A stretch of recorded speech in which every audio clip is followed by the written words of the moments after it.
said, my name is Salome Muigai, and I think I have been in the struggle since I was born. It starts from home. You just see especially in our own homes, we are not ready to go there. But even just looking at our own parents, how your father does, what your mother does, and the power relationship within that domestic setup, it is definitely unequal. So I think I observed that from all the time. You know, whether we were in dairy farming and agricultural farming, most of the work was done by my mom. She did with workers, but the money was controlled by my dad, and everybody thought that was the norm. So I think even as a child, I observed all this, and then when I went to primary school, and I went to a mixed primary school, I was made a prefect in class 2. And it's like every time we met with the other classes, most of the prefects were boys. I didn't quite understand. And when I was in class 6 going to class 7, the teacher who got my class, I had a change of teachers. And the new teacher, and the new class master, the first thing he did was to stop me from being a prefect. Said, just because you are clever, it doesn't make you a prefect. A leader is born. And I was surprised that the 3 other people, he replaced me with 3 boys, and they were all boys. But the primary school I went had a very visionary headmaster. So then I became the first girl to become head of the primary school, which was a big shock for everybody. So I think I had been seeing these things all through my life. If I may ask a question, because you have said like observing from the family, it was like the norm. Yes. The mother works, the dad gets the money. When did you realize that it is not, this norm is actually now like oppressive to the women, or it is not the way things should be? Because now that is when you realize this, even if it is the norm, it is not the way things should be. Actually, it was never a norm to me. I think also, apart from being a girl, I also had a disability. I got polio when I was young. So I never looked at the norms because I was not in the box. I was never allowed to be normal. So I not only had gender issues, I also had disability issues. So I think that removed me from the norm. So whenever I looked at these things, I never looked at them and thought they were normal. So when I went to secondary school, and to an all-girls secondary school, and we had a principal who was a lady and a deputy who was a man, to me, things started to normalize and think that looks like the way things should actually be. Eventually, I got into teaching and became I went to an approved school, a boys approved school, and I went there to start a boys' secondary school. And nobody could believe that you can have a woman. By then I was young. They even called me a girl who is disabled, running the highest institution within that, the highest department, because I was running the secondary school. And where was it? Kabete Approved School. And eventually I became the manager of the same boys approved school. I think I was the first female head of Kabete Approved School. So because it was never normal to me, I think I never accepted it, and I questioned, why not? And I was pleasantly surprised to find that I could run a boys approved school. And now, with the wisdom of retrospect, I have seen a lot of the boys who went through me now are young men, and men with families. One of them just called me end of last year because his daughter was graduating from the medical school. So what we thought was normal was never quite normal to me. Then about the issue of struggle for women. Yes. Because now for you it is like, your eyes had been opened, and to you what the society considered normal, it was no longer normal. So when did you start getting involved when it comes to the women's issues and women's struggle? When I first went to Kabete Approved School, I realized that the child who came to us and we were able to help was the was the exceptional. So at one point, and then the mothers would come. Many of them were from single parents. But even the ones who had both parents, the fathers never came to the approved school. They hardly ever came. So I dealt with a lot with the women. And I was like, sometimes some of the women would come and they wouldn't even have bus fare to go back. So I thought these children are getting into trouble because their mothers are not able to give them better lives. And I thought maybe dealing with the boys was a good thing, but for effect, I would be more effective and probably have more impact if I was dealing with the mothers. Because when you deal with the mother, then you empower all her children, plus sometimes even her husband. So that, I think that is the time when I decided now. I was in teaching, I was an educationist then, and I went back to school and did my master's on social policy and planning, and focused on educational planning because I was a teacher, but also in gender and development. And when it comes now to women's empowerment, now you are dealing there with now the individual women, the Yes, parents the of mothers. the children who The you are mothers. dealing with, yeah, the mothers, yeah.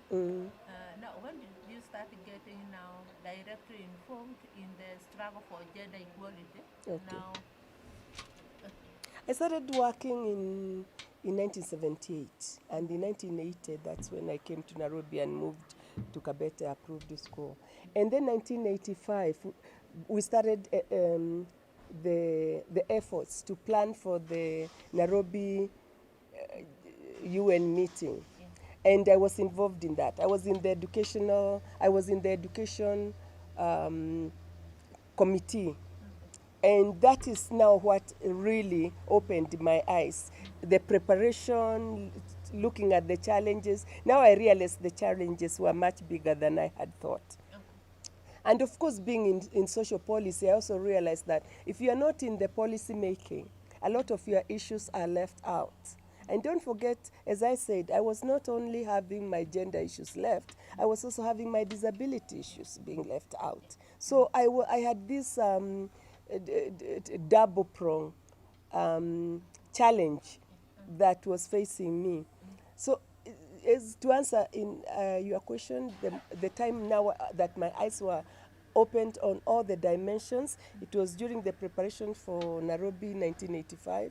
And during the meeting itself, now I met the broader world women and was amazed how powerful women can be, until at that time the minister who would call us CS was Kenneth Matiba, decided to be addressing us, we women, because the power was so much. He decided if you can't beat them, you better join them. So he would be talking about we women. So that for me was my Waterloo.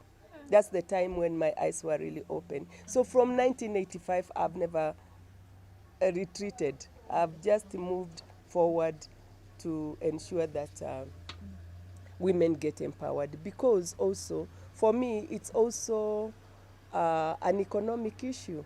If you are going to be a good, the world loves football. If you are going to have a good team, you can't be dealing with half the team. And in this case, if you can divide the team of 11 to 60 to 5 and 6, the women happen to be the 6. So if you are going to leave the 6 members of your team untrained, with less education, with less trade, you never win. So it's an important issue that it's a win-win situation when women are empowered. I started with thinking it's good for the children. Now I know it's good for the world. and now in the gender struggle, there were... As I came in now from having done my master's, I came in with as a gender analyst because of doing the course I had undertaken in gender and development from London School of Economics. So in the 80s, one of my major parts was training for gender training. That was a time when there were not many trainers. So I was able to work with other organizations like Femnet, which were busy training people, with Oxfam, which did a wonderful job in those nascent years. And that's the places where I met other people who were before me. I met Dr. Eda Kachuke, I met Professor Wanjiku Kabira. I met the other people that had started the struggle earlier. I met Dr. Phoebe Asiyo. Yes, so then we continued. And I think the biggest thing that also, the next milestone is when Kenya was struggling to review the constitution, because we realized that if you are not within the legal framework of a country, then your issues are absent. And they are very hard to transplant on. Because what used to happen then is that women's issues were being transplanted on other things. So when things were difficult, they were the first ones to fall out. So when there's an issue, when the issue of the discussion for constitution review came up, we organized very quickly as women. This is when particularly? The beginning, the first day when the Attorney General Wako invited people to bomb us. In the beginning, we asked for a space, and he asked us to take one woman. So we went, a delegation of women went to see him and negotiate with him. Okay, and you are among I wasn't amongst the team, but I was amongst the people who prepared the team. Okay. A lot of the times it is I did a lot of the training and working out the strategies on the how. So I didn't go to see him, but I was aware of the team that went. And eventually I think he gave us 10 places. But even as we went as 10, the women who went, and I wasn't part of it, the rest of us were out with placards saying, the last time we checked, women were 52% of... So you are demonstrating? I wasn't in the demonstration, but I had prepared. My work was to write in the background, what is it that we are writing, what are we saying? Because I had the technical know-how. Yeah. So because of my physical status, I'm not able to go and demonstrate, but so I gave what I had. So you are the force behind, those who are behind. For many years, pushing. Yes, for many years I worked from the beginning. So when we were allowed also, eventually we were allowed to become part of the process. But now women invited me to Safari Park as a technical advisor for them. And also the people with disabilities also invited me as a technical advisor. So I was advising on disability issues and advising on gender issues.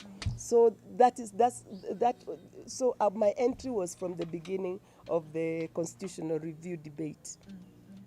Okay. So very much a technical advisor. Yes, commissioner. I didn't stop being a technical person. I brought my technical expertise onto it. Yes. Okay. So that was your major role. Well, what were some of the strategies that you together with the other women applied to ensure, I know you have told us the issue of I'm going to be putting my own words, the lobbying with the AG, and now those demos. What were some of the other strategies? There came a time when we formed the Women's Political Caucus, which was the tool we used, and we deliberately called it political. Because a lot of times before, women's organizations, the first thing that there would be a disclaimer, we are not political. So this time we were saying it loud and clear that this is Women's Political Caucus. We are here for the politics of the day. So at that point during the process of the discussions, we came in as Women's Political Caucus. And I remember one day being called and being told that, they have decided to kick Women's Political Caucus out of the process. And my work was to strategize on how we were going to come back. So we worked through a weekend and wrote the letters to every MP, commending him on his or her track record on creating democratic space. And eventually we were able to be brought back.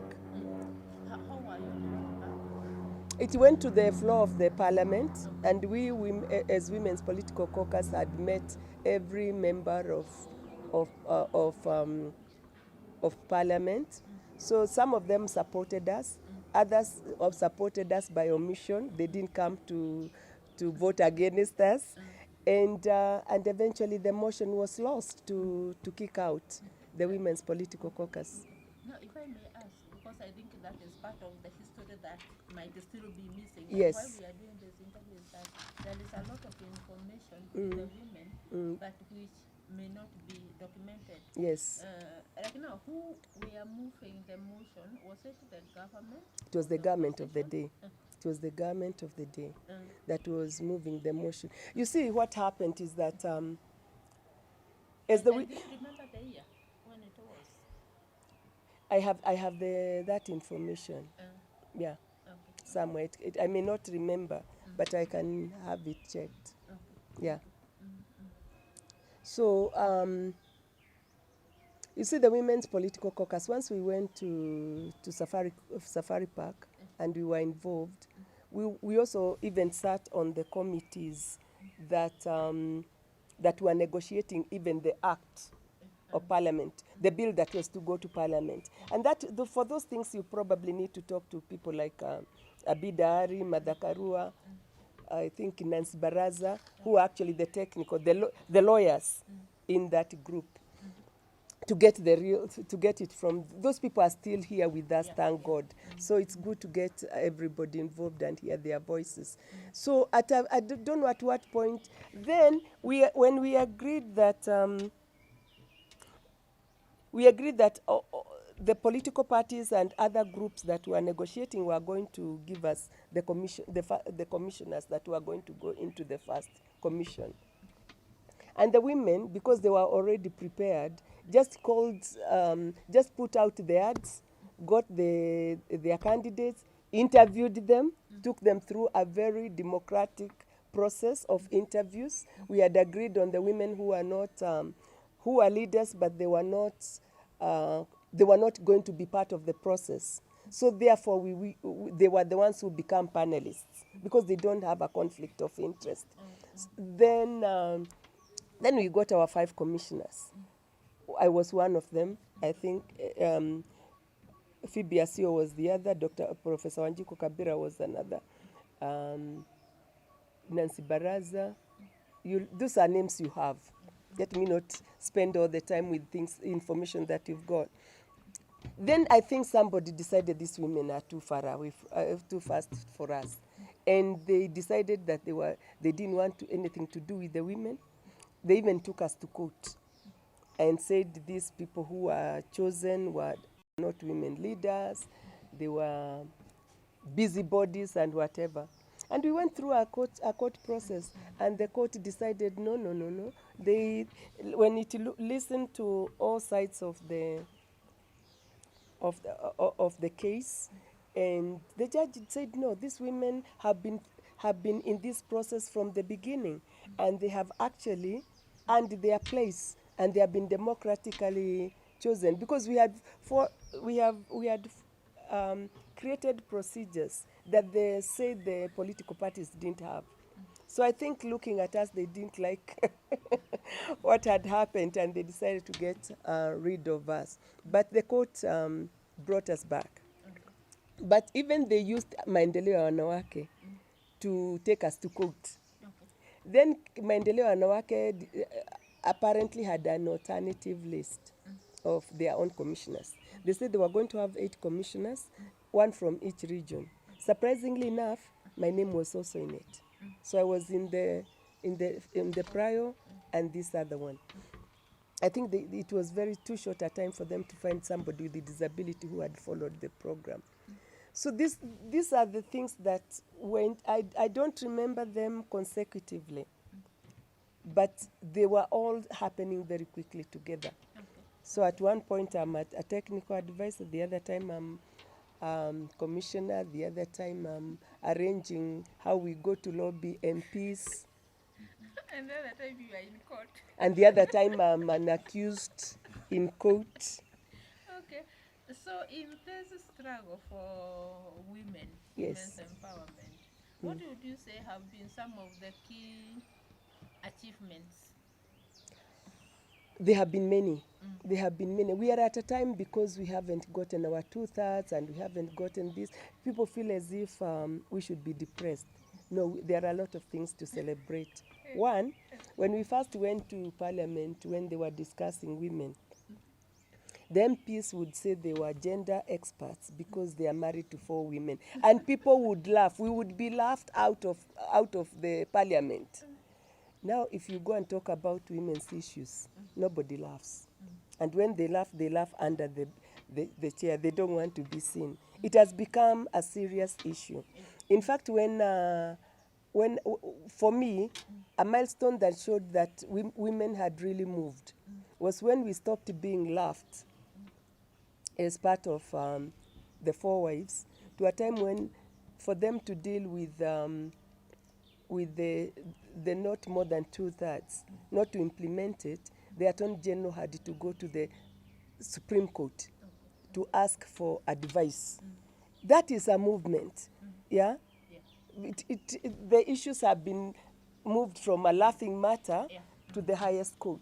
So for me, we may not have gotten what we wanted, but I was very impressed that now we are being discussed at the Supreme Court, because the visibility had been created, and now is one of the country issues. If you look at every program in this country, whether it is the development plans, whether it's the manifestos of any political party, whether it is now even the work plans for banks, you'll find that each person has a gender issue amongst it. That's a great achievement. Just the visibility and mainstreaming. I would think gender issues have been mainstreamed. They are no longer a side issue. Of course, we are not where we would like to be, because being mentioned is one thing. Implementation of these policies is still. Do you want that aeroplane as well? It's okay. Okay. Being implemented is another thing. So what I would say about this thing is that on this issue is that we are not where we would like to be, but this train has left the station, and it has moved. It's not just leaving the station, and is speaking speed. If women were well advised, well organized for now, that the more than 2/3 should have been an election issue. Yeah, maybe because that is now the way forward in terms of the recommendations. Yes, I know you but because you are a writer, you can go and reorganize in case I forget what I need to say. Yeah, I'm asking because you have mentioned about the political parties and the manifestos and the Yes. issue of the affirmative action. In terms of the manifestos of the political parties and I believe the constitution. Yes. Were you involved in terms of mainstreaming gender in the political parties? No, not directly. But once you mainstream gender in the constitution, everybody else speaks their their issues from that. Okay. So if you say there must be this number of women for a political party to get funding, then it has no choice. It has a constitution to be compliant to, or fail short of it. Okay.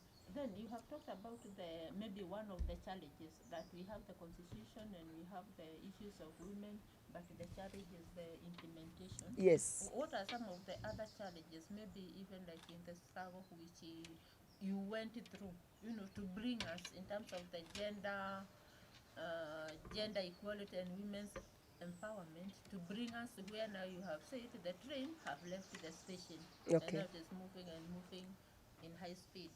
But what are some of the Speaking challenges? the speed. Yes, the speed is not as high as we'd like it. We want it to be faster than the SGR trains. So what have been some of the challenges? Wambui, the challenges have been many. One, they are cultural ones. that there's a way that a man who is able to articulate issues and pushes the right things is seen as a leader. The woman is seen, called many names. First of all, people say, oh, she does that because she's single. She does that because she's divorced. She does that because she's a widow. She probably even killed her husband. So the culture of demeaning women is still here with us. It's been spoken against in the Constitution, but we have a long way to go to breathe life into that. So the women are still things that are accepted in men are looked at differently as women. If a woman is rich, everybody asks, where did she get her money from? Which man gave her the money? Money is earned through work, which both men and women can do. So, but those are things that are used to demean the women. When a woman wants to be a leader, people ask, ataachia nani watoto wake, who is looking after their children? But they never ask men these kind of questions. If a woman wants to be a leader, they ask, whose wife is she? Nobody asks whose husband the men are. So all these are some cultural dimensions which will take up time to die off, but we have to look for strategies to address them. And many people, when they talk about gender issues, will not talk about their own families. Yet that's where it starts. And that's where it's going to start also changing from. If I'm not changing it from my own home, then it doesn't matter what I do at the public level. It has to be in the home, it has to be in the community, it has to be in the church, it has to be at the political arena, and it has to be at the economic arena. Now there are many companies, corporates, where you find they have a gender policy, they even have creche so that a mother can bring the baby with her and still be a manager. So we have moved, but the challenges are still here with us. And when you look back at the struggle now, where you are, and you're saying we have made quite a lot of progress, but there are still challenges. We have made progress. Yeah, we have made progress. Now, because in terms of this work we are doing, it is also to educate or to help those who will continue with the struggle. Right. What would you say have been some of the lessons you have learned in this struggle, which maybe would be useful to those who are continuing with the struggle in the future? Okay.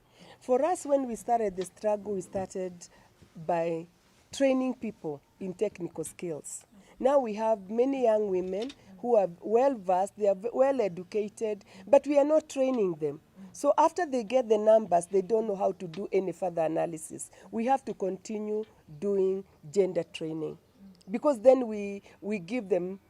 That's the same thing that when I was at home, I realized there was a difference. But until I went to school and learned how to deal with it, and learned the strategies, and learned how to come up with a way forward, I was passionate, but I wasn't competent. So I love the young women we have. They are very passionate, and they have the character, and they are interested. We have to equip them with competencies, the skills, the knowledge, the attitude, and also how to change the prevailing attitude that is working against us. A lot of our young women do not have that. Two, a family is a good example. We cannot have a breakup.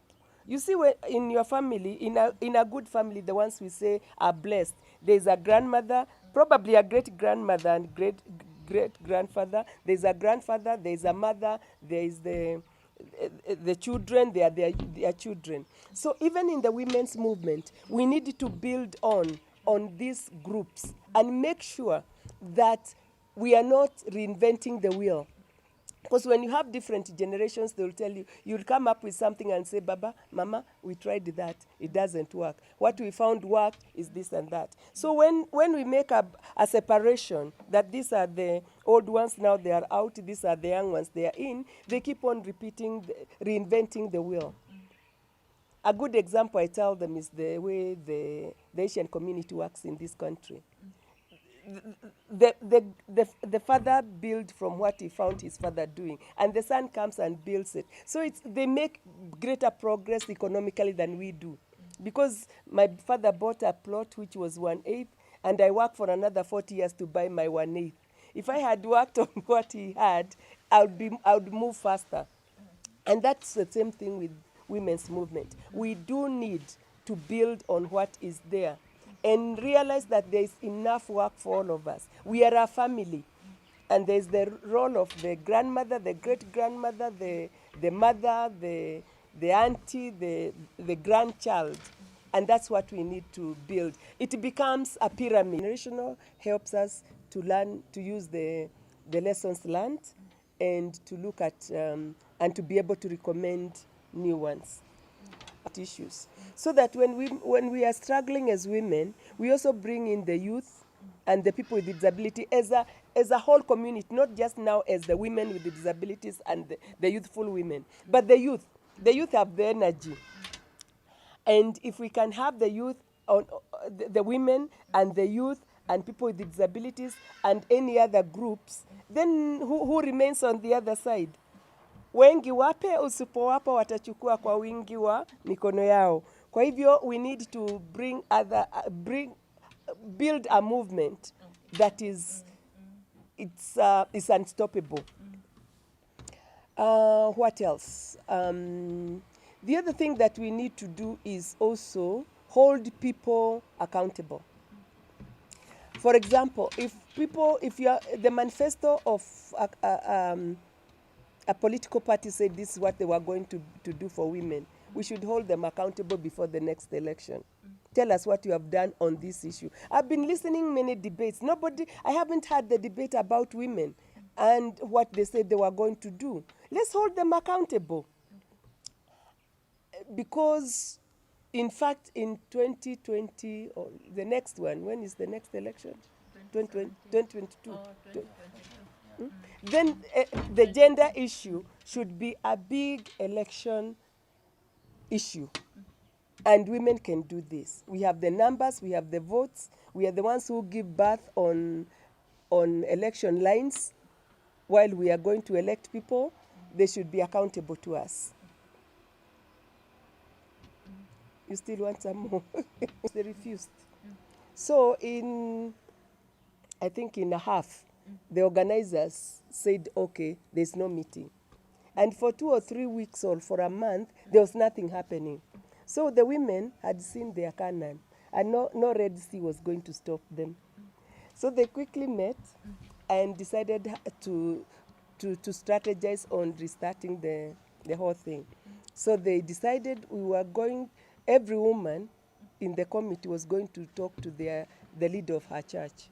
And where we didn't have women as a representative, we looked for women in the other religious organizations. So we each went to the leaders and talked to them about risk.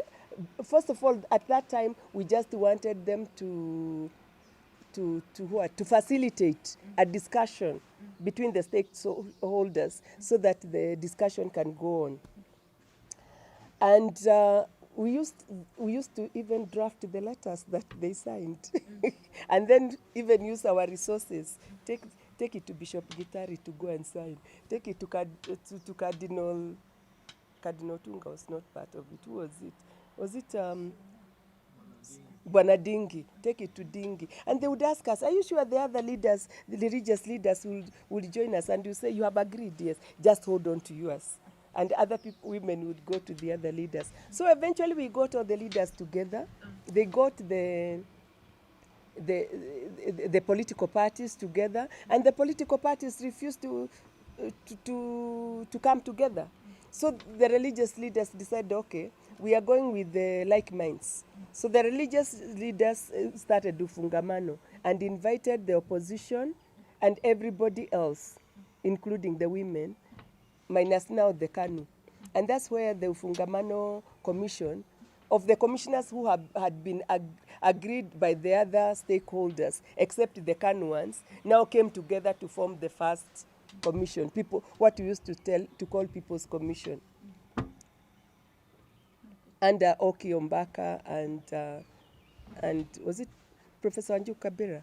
Yeah. Those are things that are. Is this where you got the Bishop, used to be called Bishop what committee? There was a committee. Sulumeti was in during the Sulumeti was during the safari park.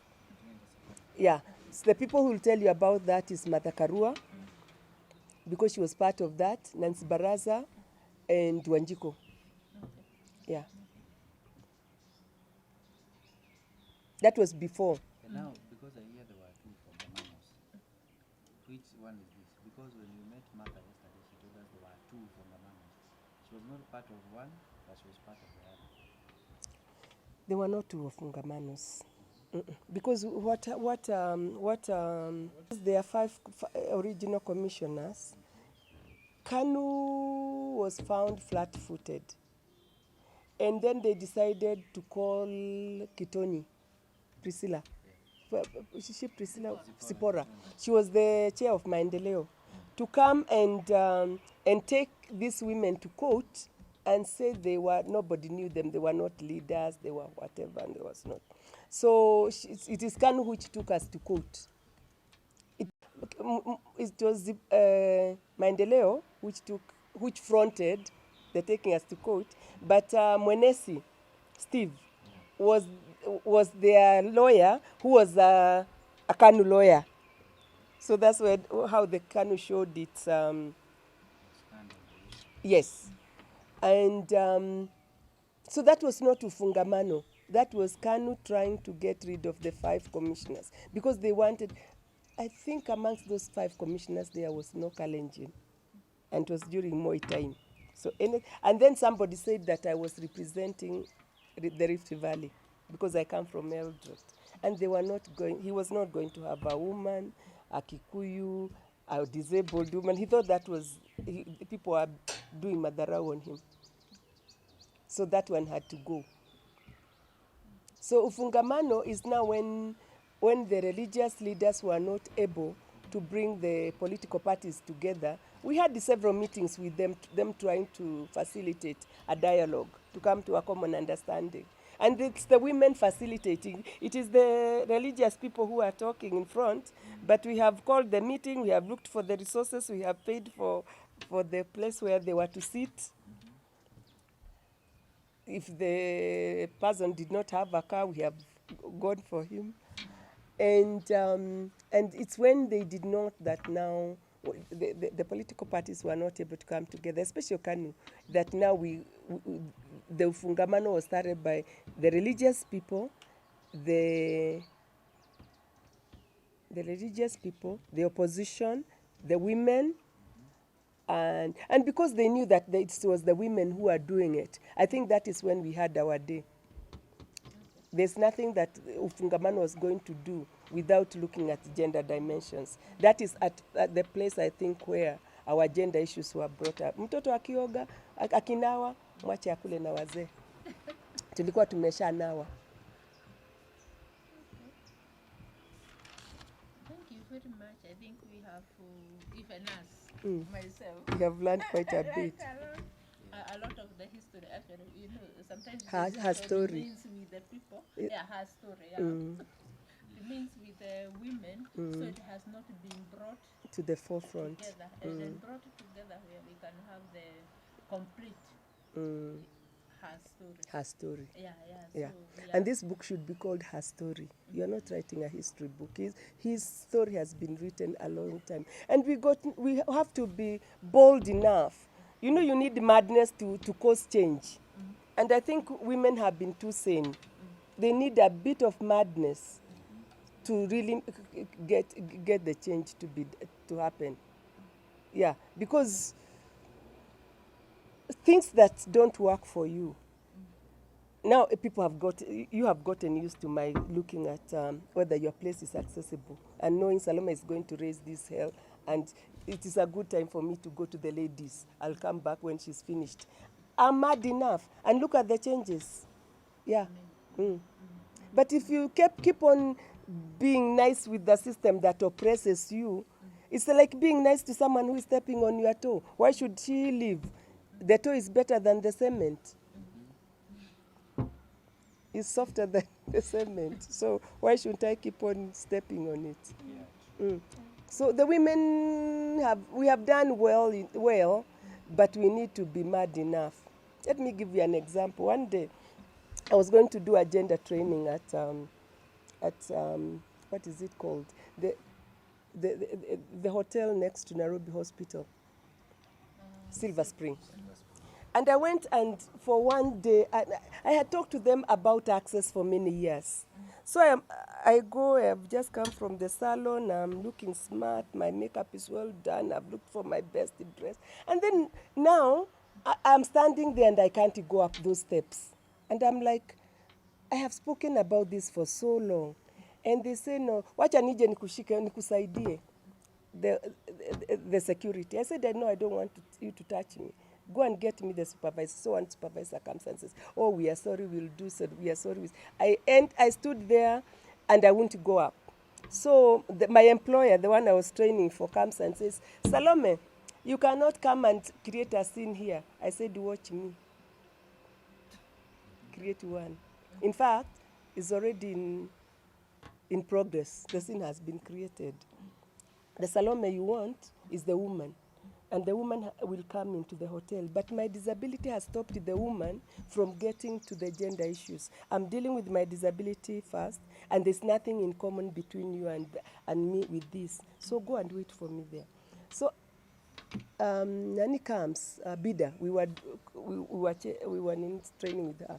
And says, Salome, this one cannot happen. I said, Abida, who says? And she said, you know, this is going to be a sin. I said, it is not going to be a sin, it already is. So can you go in and wait for the woman with the gender issues? I'm dealing with the disability, and it has nothing to do with you. So eventually they brought the biggest man there, was in charge of finances, and he was an old mzee. And I realized, now I stopped speaking English and spoke Kikuyu. I said, imagine I was your daughter. You have educated me. I'm well educated. I have driven myself. Look at, do you see that Jeep, Grand Cherokee, is what I drove myself in.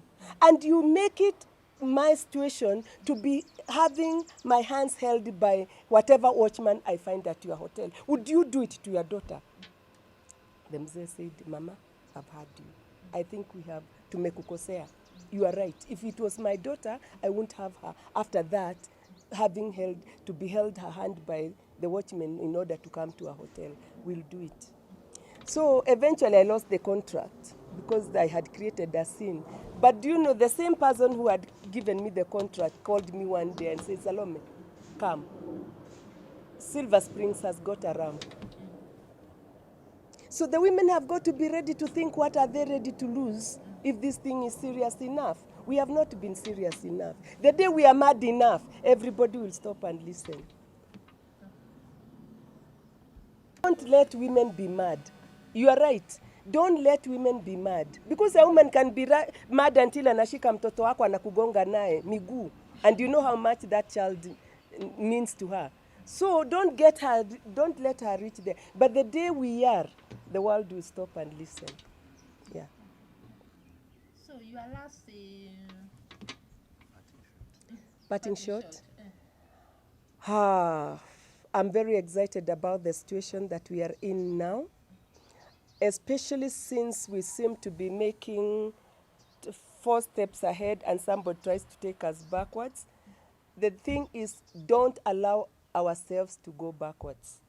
Let us stop wherever we are and say, backward never. Let's mark time, but never, never go backwards. So this more than 2/3 thing situation must come. That's the Constitution, and we are not going to sit back and have them change it. They just have to do it or do it. Thank you. And do not have the technical tools. If you are going to be a journalist, you don't know how to take the photographs, nobody has ever taught you about it. There's something you are going to pick along the way in experience, but every time you come to a situation that needs to change strategy, you can't, because you don't have the competence. That's why I'm saying The women, especially the ones in leadership, must get the competence. They must be trained in issues of how do I change the strategy when the situation changes.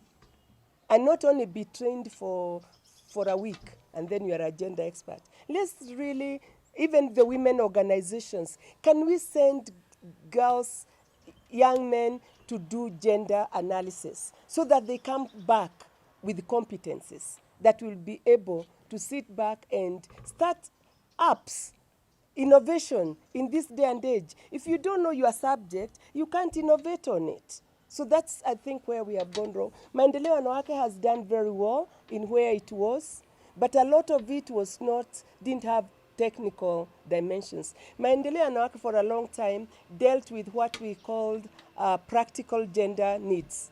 Wanawake wanahitaji maji, wanahitaji kliniki ya kupeleka watoto and whatever.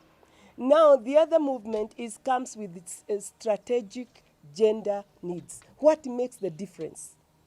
What do we need in order to make the difference so that it doesn't continue the same way? And that's where we are at. And that one can only done with competencies.